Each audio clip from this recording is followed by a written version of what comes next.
नमस्कार दोस्तों, मरुवाणी राजस्थान में स्वागत है। तो हम आज कुछ आपको आर्थिक जगत की खबरें देते हैं जो करंट अफेयर से जुड़ी हुई है। सबसे पहले अच्छी खबर के साथ शुरुआत करते हैं। तो अच्छी खबर यह है कि भारत की जीडीपी वित्तीय वर्ष 2025-26 के पहले क्वार्टर के लिए 7.8% रही है। पहले क्वार्टर के लिए भारत की जीडीपी 7.8% रहने के साथ दुनिया में तेज रफ्तार से बढ़ने वाले देशों में भारत प्रथम पायदान पर एक बार फिर काबिज हुआ है। भारतीय अर्थव्यवस्था दुनिया की सबसे तेजी से बढ़ती हुई अर्थव्यवस्था एक बार फिर बन गई है।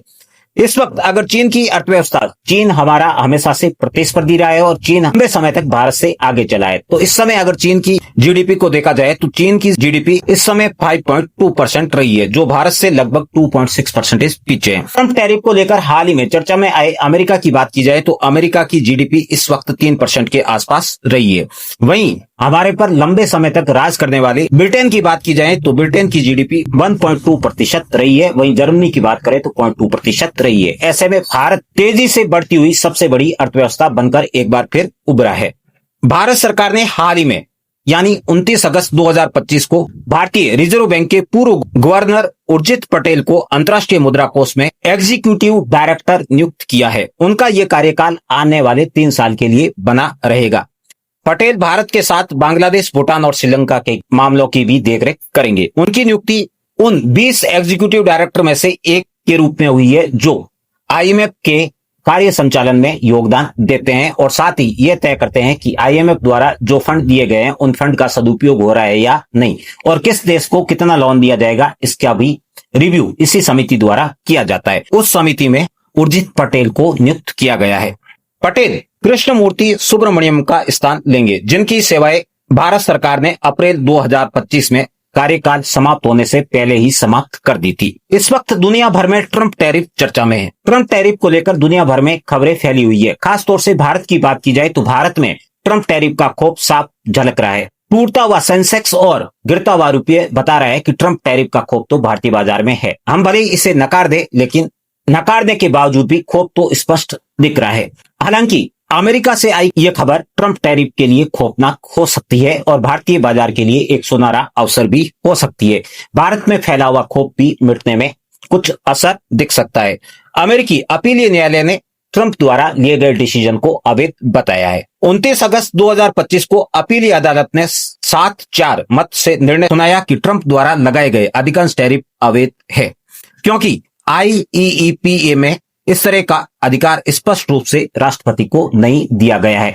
उनके द्वारा जो डिसीजन लिया गया है वो डिसीजन पूरी तरह से गलत है। हालांकि अदालत ने फैसला तुरंत लागू नहीं किया है। इसे 14 अक्टूबर तक लागू करने पर रोक लगाई है।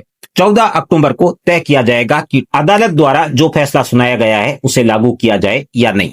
अगर यह फैसला लागू होता है तो ऐसे में ट्रंप द्वारा लगाए गए टैरिफ से भारत को साथ ही दुनिया के कई देशों को मुक्ति मिल जाएगी। आईईईपीए 1977 को लेकर आपके मन में किसी प्रकार का सवाल है तो हम बता दें कि यह कानून 1977 में इस उद्देश्य से पारित किया गया कि अगर अमेरिका की राष्ट्रीय सुरक्षा, विदेश नीति या अर्थव्यवस्था को किसी विदेश से खतरा है तो राष्ट्रपति कुछ आर्थिक कदम तुरंत उठा सकते हैं। अमेरिका के राष्ट्रपति डोनाल्ड ट्रंप ने इसी एक्ट के तहत दुनिया के कई देशों पर टैरिफ लगाया है, जिसमें भारत भी शामिल है। उन्होंने स्पष्ट तरीके से कहा है कि भारत समेत जिन पर टैरिफ लगाया है वो सभी देश अमेरिका के लिए राष्ट्रीय सुरक्षा और विदेश नीति में एक खतरा है, जिसे अमेरिकी अदालत ने गलत माना है। अमेरिकी अदालत का कहना है कि ट्रंप द्वारा जो डिसीजन लिया गया है उसके अधिकार ट्रंप के पास नहीं है। ट्रंप द्वारा जो टैरिफ लगाए गए हैं वो टैरिफ लगाने का अधिकार अमेरिकी कांग्रेस के पास है। अमेरिकी कांग्रेस से तात्पर्य जिस प्रकार की व्यवस्था भारतीय संविधान में संसद की है, ठीक उसी संसद की बात ही अमेरिका के संसद को कांग्रेस के नाम से जाना जाता है। अमेरिकी संसद तय करती है किस देश पर कितना टैरिफ लगाना है। यह व्यवस्था ठीक उसी प्रकार से है जैसे भारतीय संविधान में कोई बिल पारित करने के लिए पहले संसद के दोनों सदन यानी लोकसभा और राज्यसभा से बहुमत से किसी बिल को पारित किया जाता है, उसके बाद राष्ट्रपति को भेजा जाता है। राष्ट्रपति का हस्ताक्षर होने के बाद कानून बन जाता है। ठीक उसी प्रकार की व्यवस्था अमेरिका में भी है। अमेरिकी कांग्रेस बहुमत से किसी बिल को पारित कर देती है तो उसके बाद अमेरिकी राष्ट्रपति द्वारा हस्ताक्षर किए जाने के बाद कानून बन जाता है। किंतु ट्रंप द्वारा इस वक्त जो डिसीजन टैरिफ को लेकर किए जा रहे हैं उसमें कांग्रेस की सहमति नहीं है, इसलिए अमेरिकी अदालत ने इसे अवैध माना है। अमेरिकी अदालत का कहना है कि ट्रंप को इस प्रकार के सैंक्शन और टैरिफ लगाने से पहले कांग्रेस की सहमति लेनी थी, क्योंकि IEEPA एक ऐसा आपातकालीन आर्थिक कानून है जिसका इस्तेमाल अमेरिका ने ज्यादातर विदेशी दुश्मन देशों पर प्रतिबंध लगाने में किया है, जिसमें ईरान, रूस और नॉर्थ कोरिया जैसे देश सम्मिलित है। किंतु इस वक्त ट्रंप द्वारा जो टैरिफ लगाए जा रहे हैं वो दुश्मन देशों की बजाय कई मित्र देशों पर भी लगाए हैं। इस कानून के तहत अमेरिका के राष्ट्रपति विदेशी देशों, संगठनों या व्यक्तियों की संपत्ति को फ्रीज कर सकते हैं, आर्थिक लेन देन पर रोक लगा सकते हैं, विदेशी व्यापार, निवेश या मुद्रा के लेन देन पर नियंत्रण लगा सकते हैं।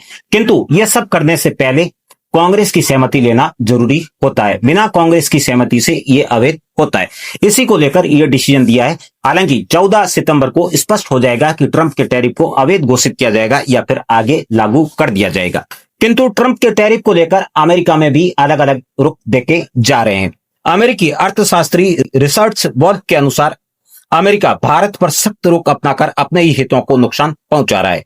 उनका कहना है कि ट्रंप ब्रिक्स समूह को कमजोर समझते हैं, जबकि ब्रिक्स पश्चिमी आर्थिक प्रभुत्व का मजबूत विकल्प बन रहा है जो आने वाले समय में अमेरिका को टक्कर दे सकता है, ऐसा अमेरिकी अर्थशास्त्री का मानना है। और साथ ही उनका कहना है कि ट्रंप द्वारा जो डिसीजन लिया गया है वो डिसीजन ब्रिक्स को कमजोर करने की जगह मजबूत कर देगा।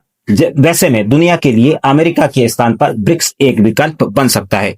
इन सब बातों के अतिरिक्त अमेरिकी राष्ट्रपति डोनाल्ड ट्रंप के सलाहकार का मानना है कि भारत टैरिफ को लेकर बातचीत के लिए तैयार नहीं है। इस वक्त भारत में एक अलग ही प्रकार का एटीट्यूड और घमंड देखा जा रहा है, जिसके कारण वो बातचीत को राजी नहीं हो रहे हैं। अगर वो बातचीत करे तो 25% तक टैरिफ घटाया जा सकता है। इस बात से स्पष्ट होता है कि ट्रंप के टैरिफ को लेकर जिस प्रकार का खौफ भारत में है उसी प्रकार का खौफ अमेरिका में भी है। लेकिन ट्रंप की बेवकूफी के चलते जो रिश्ते बिगड़ गए, उन रिश्तों को संभालने के लिए ट्रंप ने भारत को दंड देने के लिए टैरिफ लगाया। किंतु इस वक्त अमेरिकी अर्थशास्त्री और अमेरिकी बुद्धिजीवियों का मानना है कि ट्रंप द्वारा लिया गया डिसीजन पूरी तरह से गलत है। इसका नुकसान भारत को कम होगा, अमेरिका को अधिक होगा। तो मित्रों, फिर मिलते हैं नई और एक रोचक जानकारी के साथ।